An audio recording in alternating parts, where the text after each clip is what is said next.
Assalamualaikum warahmatullahi wabarakatuh.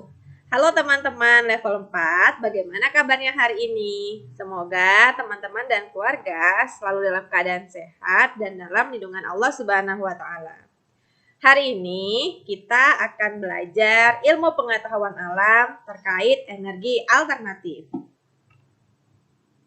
Seperti biasa, sebelum kita mulai belajar, kita berdoa terlebih dahulu ya. Kita baca doanya bersama-sama mulai dari hitungan ketiga. 1, 2, 3. Bismillahirrahmanirrahim. Allahumma inni as'aluka ilman nafi'a wa rizqan thayyibah wa amalan mutaqabbala. Nah, setelah baca doa, sekarang saatnya kita untuk membuat kesepakatan. Kesepakatan kegiatan pembelajaran kita hari ini yang pertama, yaitu niatkan belajar karena Allah. Yang kedua, menyimak video pembelajaran dari awal hingga akhir. Yang ketiga, menerapkan posisi duduk yang baik. Yang keempat, menyiapkan alat tulis dan mencatat poin-poin penting. Dan yang terakhir, menonton kembali video jika belum paham. Nah, setelah membuat kesepakatan, sekarang kita review dulu terkait materi sumber daya alam yang sudah pernah kita pelajari. Nah, sumber daya alam terbagi menjadi dua, yaitu sumber daya alam yang dapat diperbarui dan sumber daya alam yang tidak dapat diperbarui. Nah, sumber daya alam yang dapat diperbarui dibagi menjadi dua, yaitu hayati dan non-hayati. Sedangkan sumber daya alam yang tidak dapat diperbarui dibagi menjadi tiga, yaitu sumber daya alam energi, sumber daya alam mineral logam, dan sumber daya alam mineral non-logam. Teman-teman masih ingat apa saja contoh dari sumber daya alam energi? Nah, sumber daya alam energi itu contohnya ada 3 teman-teman. Ada minyak bumi, batu bara, dan gas alam. Nah, setelah ini teman-teman akan Bu Eka ajak untuk menonton video tentang bagaimana sih batu bara itu diolah atau diproses sehingga bisa menghasilkan energi listrik.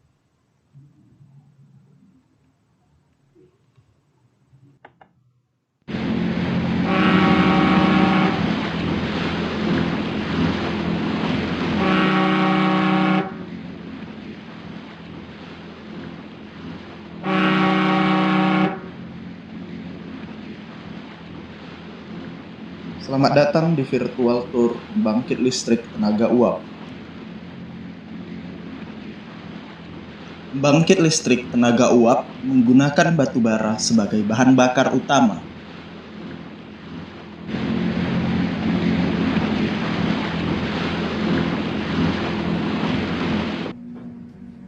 Batu bara ini dapat dikirimkan menggunakan kapal kargo.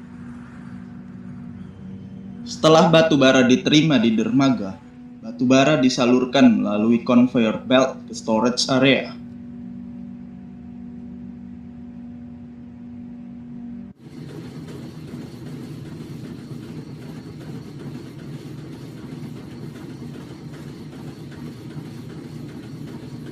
Di sana, batu bara ditumpuk oleh stacker.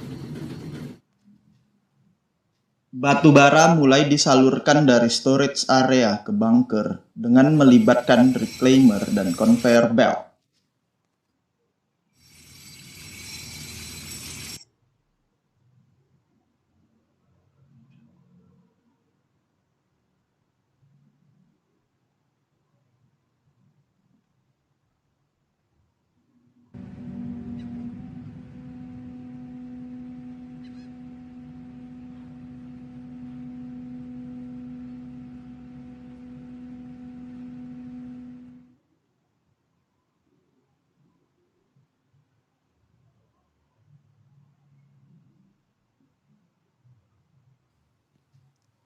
Selanjutnya, mari kita lihat proses yang terjadi di dalam.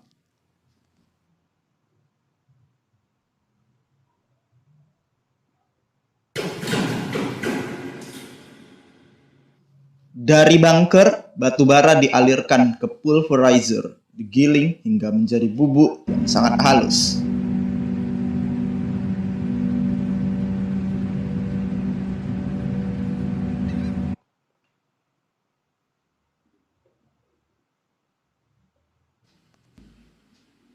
Bubuk batu bara dicampur dengan udara panas, kemudian disemprotkan ke boiler untuk menghasilkan api.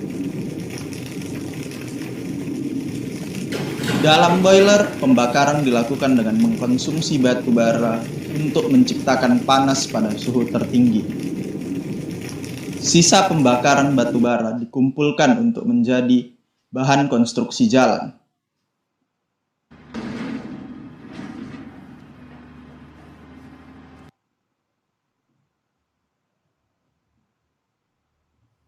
Pembakaran ini ditujukan untuk memanaskan api pada pipa untuk menghasilkan uap.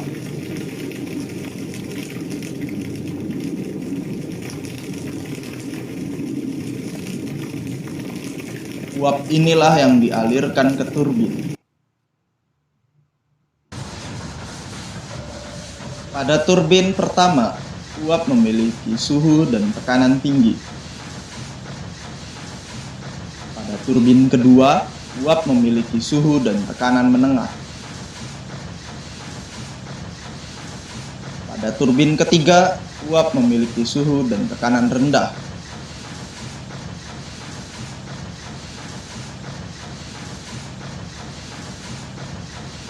Sisa uap air didaur ulang menjadi air kembali melalui kondenser dan cooling tower untuk dialirkan dan dipanaskan kembali di dalam boiler.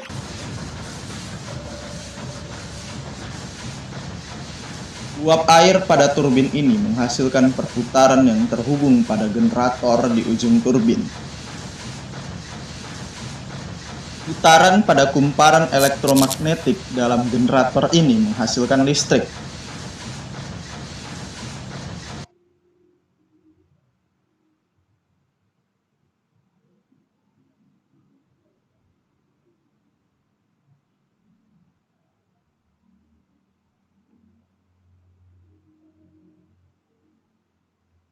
Listrik ini kemudian dialirkan ke step-up transformer untuk dinaikkan voltasenya.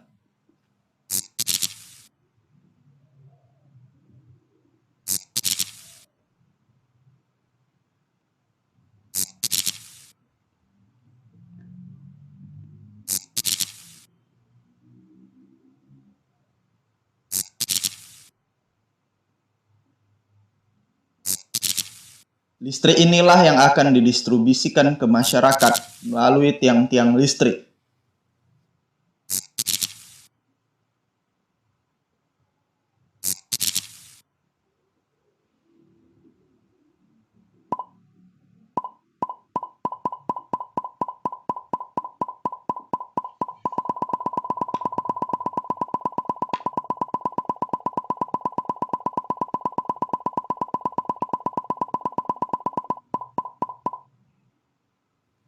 Nah, teman-teman tadi sudah lihat kan bagaimana proses batu bara hingga bisa menghasilkan listrik untuk kebutuhan manusia.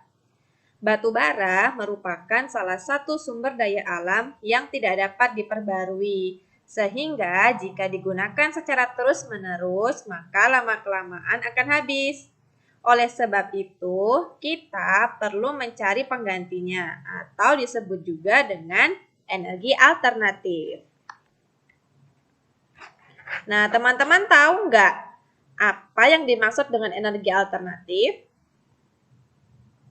Energi alternatif adalah semua sumber energi yang bertujuan menggantikan bahan bakar energi konvensional atau bahan bakar fosil seperti batu bara, minyak bumi, dan gas alam.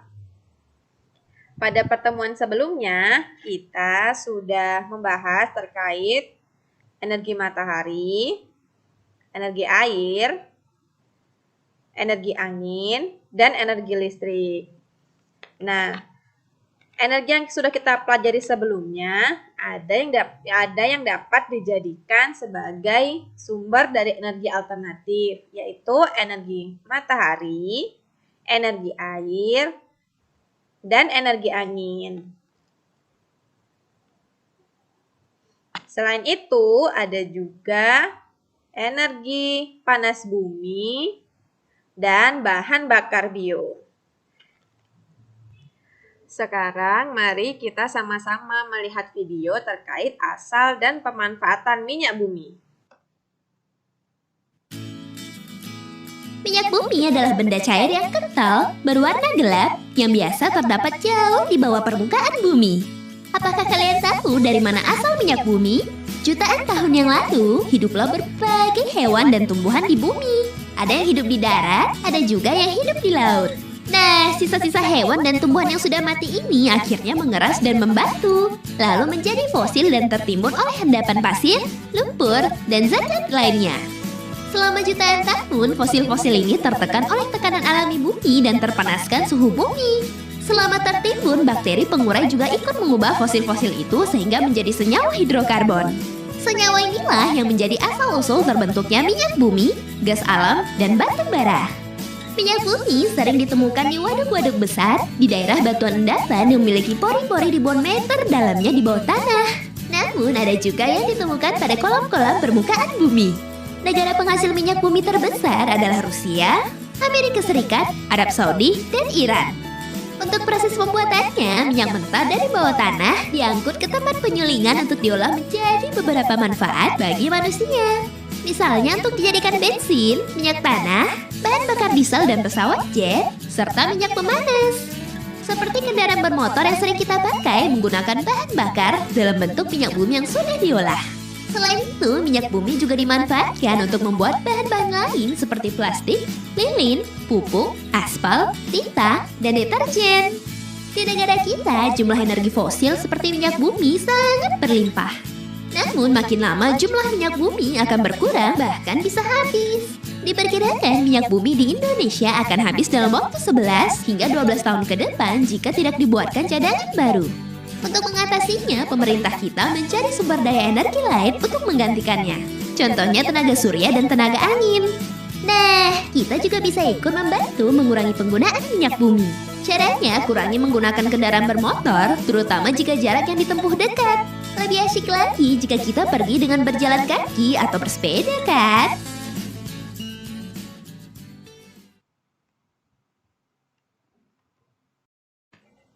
Nah, sekarang teman-teman sudah tahu kan dari mana asal bahan bakar yang selama ini kita gunakan. Oke, kita review dulu terkait energi matahari. Nah, energi matahari sangat berguna untuk makhluk hidup. Di antaranya membantu proses fotosintesis untuk tumbuhan, kemudian sebagai sumber nutrisi terbaik, dan dapat menghasilkan listrik. Teman-teman masih ingat nggak ya bagaimana cara matahari bisa menghasilkan energi listrik? Ya, benar, menggunakan panel surya. Sekarang, yuk kita lihat video cara kerja panel surya.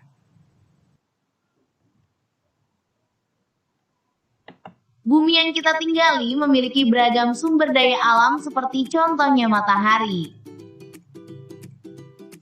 Di mana Indonesia merupakan negara tropis yang dimana dalam artian Indonesia disinari matahari cukup lama dari 10 hingga 12 jam setiap harinya.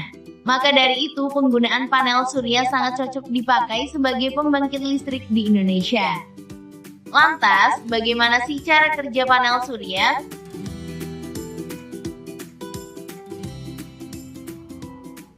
Secara sederhananya, matahari membiaskan cahayanya dan kemudian cahaya tersebut akan diterima oleh panel surya melalui sel-sel surya sehingga akan menghasilkan tegangan listrik direct current atau sejajar. Fenomena ini disebut dengan fotovoltaik. Setiap sel surya terdiri dari dua lapisan silicon yang saling menempel, yaitu lapisan silicon tipe N dan lapisan silicon tipe P atau PN junction. Mari kita lihat bagaimana ketika elektron mendapatkan cahaya. Maka elektron akan mendapatkan energi foton yang menyebabkan elektron bergerak secara acak. Kemudian elektron pada sisi N akan mengisi lubang elektron di sisi P sehingga daerah deplesi terbentuk.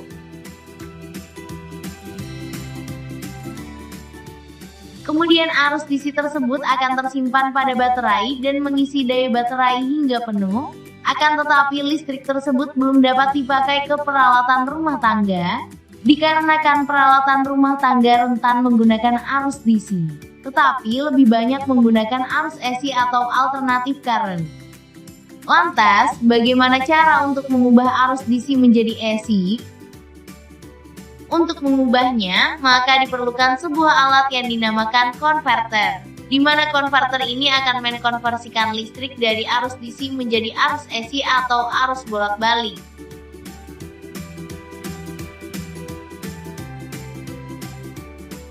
Sehingga peralatan elektronik rumah tangga sekarang sudah bisa digunakan. Sekarang kita review terkait energi air.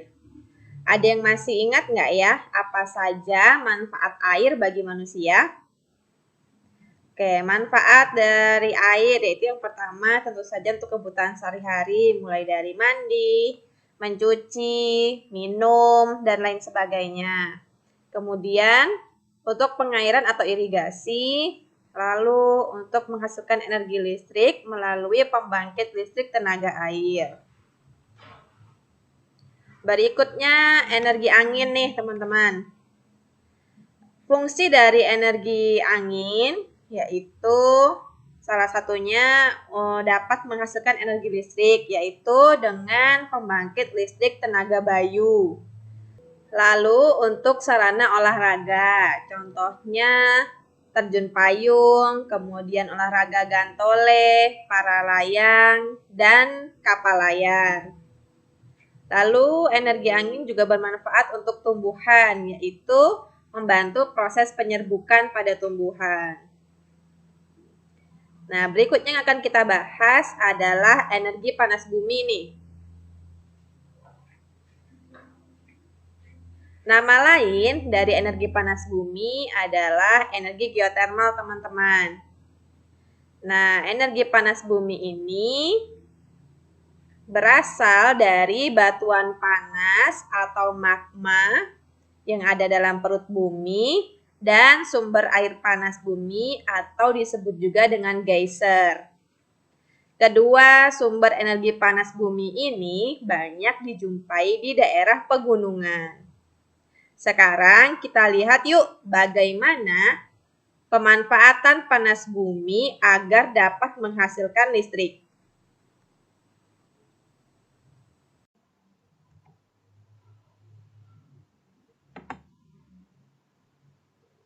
Energi geotermal dihasilkan oleh panas dari dalam bumi. Energi panas bumi membangkitkan tenaga yang dapat diandalkan dan hampir tidak mengeluarkan gas-gas rumah kaca sama sekali. Tidak seperti pembangkit listrik lain yang harus membakar batu bara atau minyak bumi, pembangkit tenaga listrik panas bumi memanfaatkan energi alam yang timbul dari sumber panas bumi untuk membangkitkan tenaga listrik guna kebutuhan rumah tangga dan industri. Energi panas bumi seperti air panas yang dididihkan dalam ceret. Kami menyebutnya sebagai konsep ceret. Alih-alih menggunakan kompor untuk mendidihkan air, energi panas bumi menggunakan panas dari dalam bumi. Cara kerjanya seperti ini. Panas alami bumi membentuk sumber daya geotermal atau panas bumi. Panas ini berasal dari batu-batuan yang meleleh disebut magma. Biasanya terdapat di kawasan gunung berapi yang tidak aktif. Magma tersebut terletak jauh di bawah permukaan dan sumber energi panas itulah yang mendorong pengembangan sumber-sumber panas bumi. Selama ribuan tahun, air hujan merembes melalui celah atau retakan pada permukaan bumi dan mengumpul di reservoir bawah tanah di atas magma. Magma ini kemudian akan memanaskan air ke temperatur di atas 500 derajat Fahrenheit. Untuk mendapatkan zat cair dan gas atau fluida yang bertemperatur dan bertekanan tinggi ini, sumur dibor dari kedalaman 3.000 sampai 10.000 kaki dari permukaan bumi. Sumur-sumur produksi tersebut kemudian membawa zat cair panas bumi ke permukaan dan dapat digunakan untuk membangkitkan tenaga listrik. Karena tekanan tinggi dalam reservoir panas bumi, zat cair tersebut akan secara alamiah mengalir ke atas dan melalui fasilitas pengolahan di permukaan. Zat cair panas bumi mengalir melalui wellhead atau kepala sumur dan jaringan pipa sebelum dialirkan ke separator di mana uap panas dipisahkan dari air panas. Air panas yang dipisahkan disebut brine, kemudian diinjeksikan kembali ke reservoir, lalu akan dipanaskan kembali oleh magma dan akhirnya dimanfaatkan lagi. Inilah yang menjadikan panas bumi sebagai energi terbarukan. Dari separator, uap panas dialirkan ke pembangkit listrik melalui sistem jaringan pipa besar di atas permukaan tanah. Diameter dari jaringan pipa uap panas ini bisa mencapai 4 kaki. Jaringan pipa uap panas diinsulasi untuk mencegah lepasnya panas karena jaringan pipa ini melintasi daerah sepanjang 3 km atau lebih. Jaringan pipa ini panas sekali dan akan memuai jika diisi uap panas. Oleh karena itu, pada setiap beberapa ratus kaki didesain pipa lingkar pemuaian. Uap panas melalui proses pemurnian terakhir untuk menghilangkan semua kotoran di dalam fasilitas scrubber. Uap panas yang sudah diproses kemudian dialirkan ke pembangkit listrik. Tenaga dan energi uap panas digunakan untuk memutar bilah-bilah turbin. Turbin kemudian memutar poros yang dihubungkan ke pembangkit listrik. Muatan listrik dihasilkan dari putaran magnet di dalam generator. Muatan listrik mengalir melalui kabel tembaga menuju trafo di luar pembangkit. Di dalam trafo, tegangan dinaikkan sebelum listrik dialirkan ke jaringan transmisi PLN Jawa Bali dan kemudian disalurkan ke rumah-rumah dan industri. Dibandingkan dengan sumber tenaga listrik lain, panas bumi merupakan sumber energi yang bersih dan ramah lingkungan, yang membuatnya menjadi salah satu solusi dalam mengatasi dampak pemanasan global dan perubahan iklim. Panas bumi merupakan energi terbarukan, karena dengan pengelolaan yang tepat, sumber panas bumi dapat terus menjadi sumber energi yang dapat diandalkan. Panas bumi mempunyai banyak keunggulan. Panas bumi merupakan sumber energi terbarukan yang dapat diandalkan dan mengurangi ketergantungan terhadap minyak bumi. Pembangkit tenaga listrik panas bumi praktis tidak mengeluarkan emisi gas rumah kaca. Chevron adalah penghasil energi panas bumi terbesar di dunia. Operasi panas bumi Chevron di Indonesia dan Filipina saat ini mempunyai kapasitas untuk membangkitkan lebih dari 1.200 MW energi panas bumi yang bersih, andal, dan terbarukan. Kapasitas ini cukup untuk memenuhi kebutuhan jutaan manusia di Indonesia dan Filipina. Sumber-sumber panas bumi merupakan sumber energi penting yang belum banyak dimanfaatkan.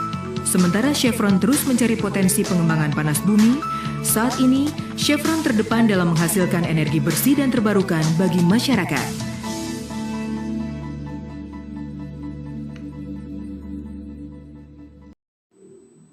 Nah, itu tadi sudah dijelaskan kenapa energi panas bumi dijadikan sebagai energi terbarukan atau energi alternatif.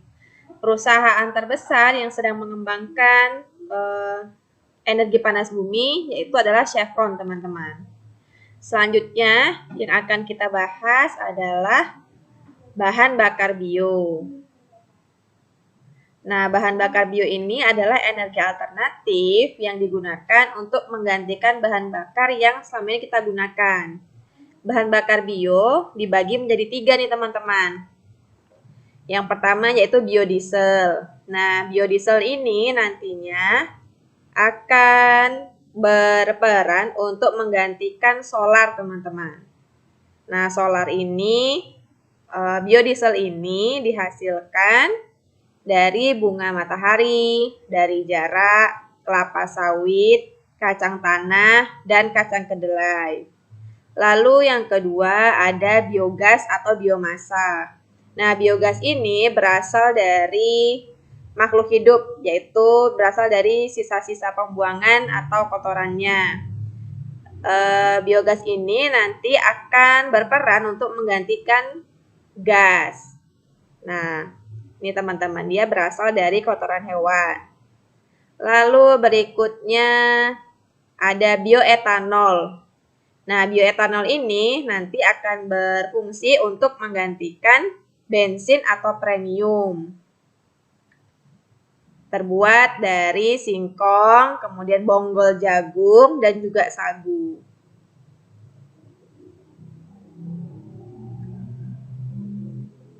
Energi alternatif ini, teman-teman, tentunya ada kekurangan dan kelebihannya nih. Kalau kita bahas kelebihannya dulu ya. Kalau kelebihannya, Yang pertama yaitu tersedia banyak di alam. Dia berarti melimpah pasokannya teman-teman ya. Seperti udara, kemudian juga sinar matahari kan tersedia banyak ya. Lalu berikutnya ramah lingkungan. Artinya tidak ada limbah yang dihasilkan sehingga tidak mencemari lingkungan. Lalu yang ketiga, mudah didapatkan. Nah, tadi bisa dijelaskan karena tersedia banyak, maka mudah didapatkan. Selain ada kelebihannya, ternyata ada kekurangannya juga nih teman-teman. Yang pertama, biaya awal instalasi yang tinggi. Nah, maksudnya itu dibutuhkan tempat, kemudian membeli peralatan awalnya itu dan juga membutuhkan tenaga ahli sehingga biayanya mahal teman-teman. Lalu yang kedua, bergantung pada kondisi alam. Nah, misalnya nih teman-teman, jika kita ingin memasang kincir angin, nah jika suatu saat angin yang berhembus tidak begitu kencang, maka energi listrik yang dihasilkan pun juga berkurang. Juga sedikit ya teman-teman. Lalu yang ketiga, belum efisien. Nah, jadi hari ini kita sudah belajar terkait energi alternatif, yaitu yang pertama energi matahari. Tentunya energi matahari ini sangat berguna untuk manusia, tumbuhan, dan hewan.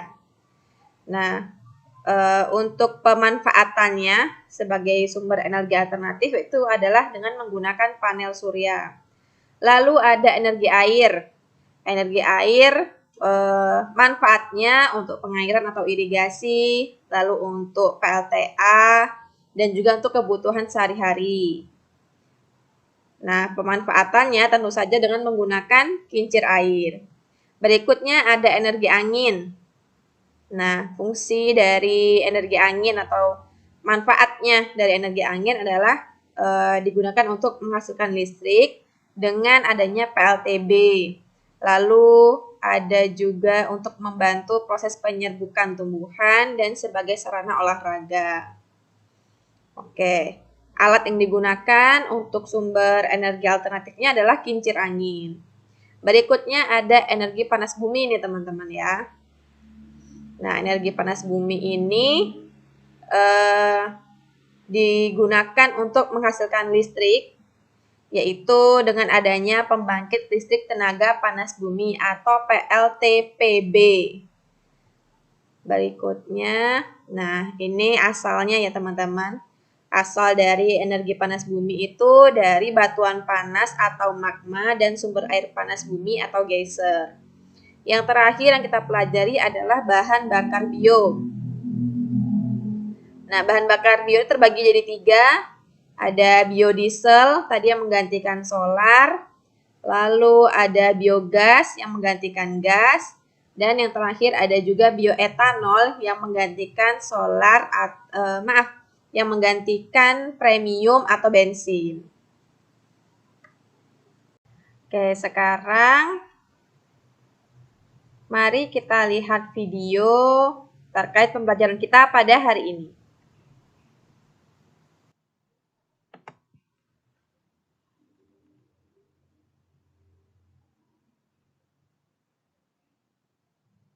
Seperti yang telah kamu ketahui bahwa minyak bumi, batu bara, sinar matahari merupakan sumber energi.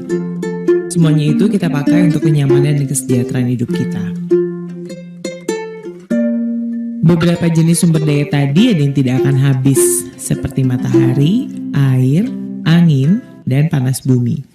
Dan juga akan ada sumber daya yang akan habis, misalnya minyak bumi, batu bara, gas alam, dan bahan-bahan tambang. Masih ingat kan gimana caranya mendapatkan minyak bumi?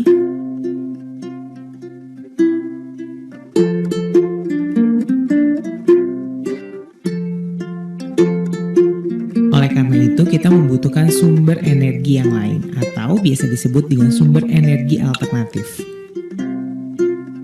Beberapa sumber energi alternatif itu bisa diperoleh dari matahari, air, angin, dan panas bumi, termasuk ke dalam energi yang dapat diperbarui atau yang tidak akan habis.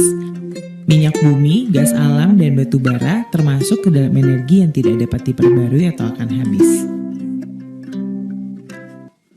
Yuk kita lihat gimana sumber energi alternatif tadi dapat membantu dalam keseharian kita.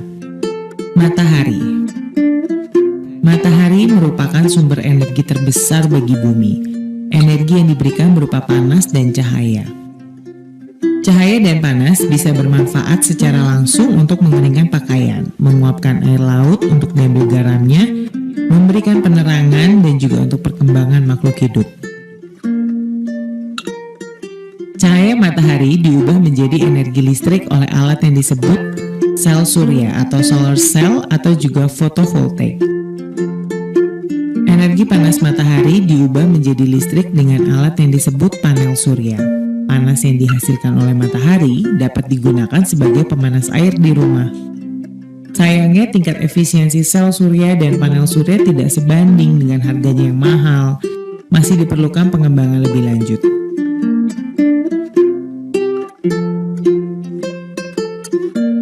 Angin. Tenaga angin sudah dimanfaatkan orang sejak dahulu. Kapal layar bisa berkeliling dunia hanya menggunakan energi angin. Saat ini tenaga angin dimanfaatkan untuk menghasilkan listrik. Sama kan dengan cahaya matahari? Alat yang digunakan disebut dengan aerogenerator. Air. Air yang sehari-hari kita gunakan untuk minum, mandi, masak juga bisa digunakan sebagai sumber energi alternatif. Air juga bisa dijadikan sumber energi listrik, dibantu dengan turbin dan generator. Panas bumi. Panas bumi terbentuk dari lapisan batu yang sangat panas. Hal ini menunjukkan bahwa bumi merupakan sumber energi yang sangat panas. Di beberapa tempat, sumber energi panas ini cukup dekat ke permukaan, sehingga bisa dimanfaatkan. Proses kerjanya adalah airnya dimasukkan ke dalam tanah hingga menyentuh lapisan batuan yang panas. Air yang mendidih tadi akan menghasilkan uap yang akan digunakan untuk menggerakkan turbin. Turbin kemudian memutar generator sehingga menghasilkan listrik. Uap air panas ini disebut geyser. Sumber energi alternatif lainnya. Biodiesel adalah bahan bakar pengganti solar. Berbeda dari solar yang diperoleh dari minyak bumi, biodiesel diperoleh dari tumbuh-tumbuhan. Di antaranya adalah kelapa, kedelai, sawit, jarak, dan bunga matahari. Biogas adalah bahan bakar pengganti gas untuk keperluan rumah tangga. Biogas berperan sebagai pengganti minyak tanah yang didapat dari minyak bumi. Biogas berasal dari kotoran hewan serta limbah pertanian. Nah, gimana peran kita di luar rumah dalam menghemat energi? Kita bisa gunakan kendaraan umum seperti bus, kereta, atau naik mobil bersama-sama seperti mobil jemputan untuk bepergian. Selain menghemat bahan bakar, juga mengurangi polusi udara. Apabila jarak yang ingin kita tempuh dekat, sebaiknya berjalan kaki atau menggunakan sepeda. Selain mengurangi penggunaan bahan bakar, mengurangi polusi udara, tapi juga menyehatkan. Matikan lampu di ruangan kelas atau kamar yang mendapatkan cukup cahaya matahari.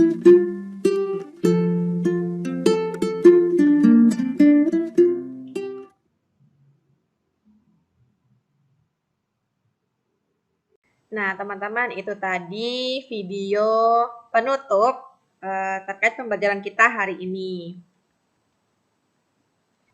Baik, kami ucapkan jazakumullah khair untuk teman-teman yang sudah menyaksikan video pembelajaran Bu Eka kali ini. Bu Eka harap apa yang sudah Bu Eka sampaikan tadi dapat teman-teman pahami dengan baik ya.